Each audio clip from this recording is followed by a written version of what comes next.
Hi everyone, good morning. How are you today? In this lesson, we are going to study about procedure text. Dalam bahasa Inggris, ada beberapa jenis teks yang kita pelajari. Termasuknya adalah procedure text. Ada beberapa jenis teks yang sudah kita pelajari, recount text, kemudian descriptive text. Mengenai jenis teks ini memang harus kalian kuasai agar melengkapi kemampuan bahasa Inggris kalian, supaya nanti kalau ada teks atau latihan atau soal yang berhubungan dengan teks, kalian sudah bisa mengidentifikasikan teks tersebut dan akan dengan mudah mempelajari dan menjawab soal-soal yang diberikan.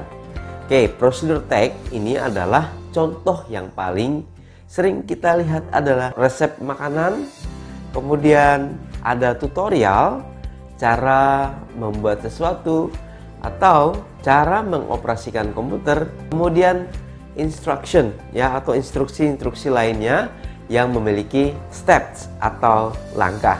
Itu dulu yang kalian ketahui ya. Baik, kita masuk ke pengertian. Apakah what is procedure text? Procedure text ini adalah sebuah teks di dalam bahasa Inggris yang berisi tujuan dan langkah-langkah untuk membuat atau melakukan sesuatu tentunya yang berkaitan dengan tujuan tersebut. The purpose of the text is to explain to the reader or listener about how to make or do something with sequence of actions or steps.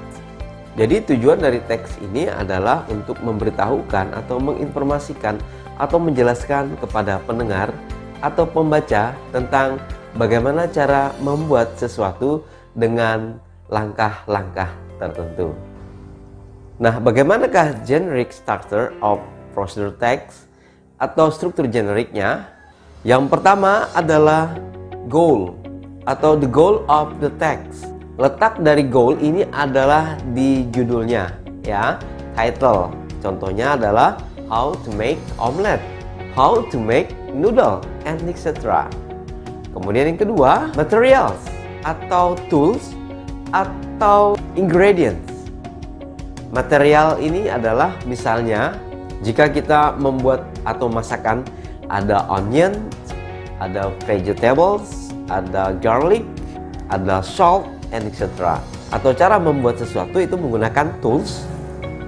Contoh dari tools adalah knife, scissors, plate, bowl, and etc. And the last, yang ketiga adalah steps-nya atau langkah-langkah atau instruction. Kayak misalnya apa saja? Langkah-langkah, misalnya langkah-langkah membuat omelet, langkah-langkah cara membuat video, dan sebagainya. Lanjut, feature of procedure text atau ciri-ciri kebahasan atau unsur-unsur kebahasannya.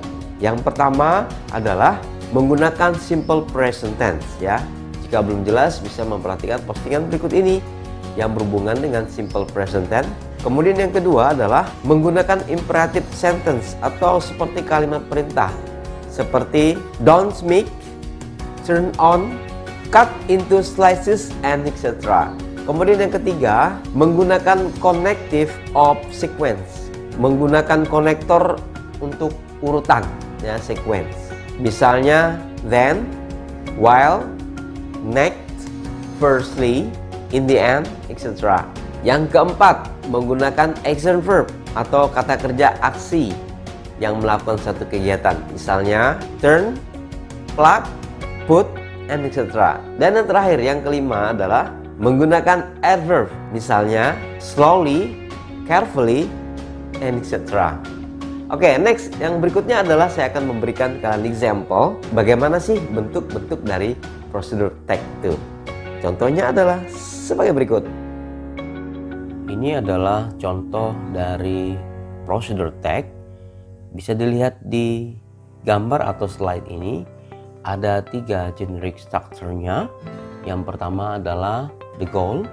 Yang kedua adalah material atau tools atau equipment atau ingredients-nya. Kemudian yang ketiga ada step atau method atau langkah-langkahnya. Oke, dalam contoh ini saya memberikan contoh making an omelet atau cara membuat omelet. Omelet itu adalah telur goreng. Kemudian itu adalah the goals-nya. Kemudian materialnya adalah sebagai berikut. What you will need: 2 eggs, 2 spoon of cooking oil, and then 250 ml milk, and the last frying pan. Nah, itu adalah materialnya atau generic structure bagian yang kedua, ya. Kemudian bagaimana dengan steps-nya atau metodenya? The first one, take the pan and put in the oil. Heat the oil until it is hot. Number 2, break the eggs into a bowl and add the milk. Number 3, beat the eggs and milk together, and when they already mix thoroughly, pour into the frying pan. Number 4, fry until the omelet is brown on one side, and then turn it over in the pan until it is cooked completely. And the last is number 5. When cooked, remove from the pan and serve with a garnish of parsley. Ciri-ciri kebahasaannya adalah sebagai berikut. Yang pertama, semua kalimat ini menggunakan simple present tense, ya. Kemudian yang kedua, ada kalimat imperatifnya seperti take the pan. Kemudian ada pray, kemudian ada beat. Di situ adalah sejenis imperatif atau perintah, ya. Kemudian yang ketiga ada connective of sequence-nya, yaitu ada kata then.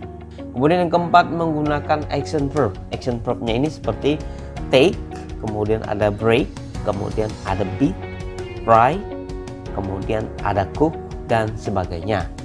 Dan yang kelima adalah menggunakan adverb seperti completely dan adverb lainnya. Baiklah, demikianlah contoh yang bisa saya berikan untuk prosedur text. Oke, itu adalah contoh dari prosedur text. Sekarang, it's your turn to do your task. Ini adalah giliran kalian untuk mengerjakan tugas-tugas berikut ini. Tugasnya adalah make 4 simple instruction to buy, repair, use, and clean things below. Okay, number 1, smartphone, and number 2, bike or bicycle. Yap, itu latihan untuk kalian. Jangan lupa dikerjakan di buku latihan atau memberikan komentar di bawah ini. Thank you student, thank you for your attention, and thank you for watching this video. Don't forget to study, don't forget to practice your English every day, because practice makes perfect. See you next time.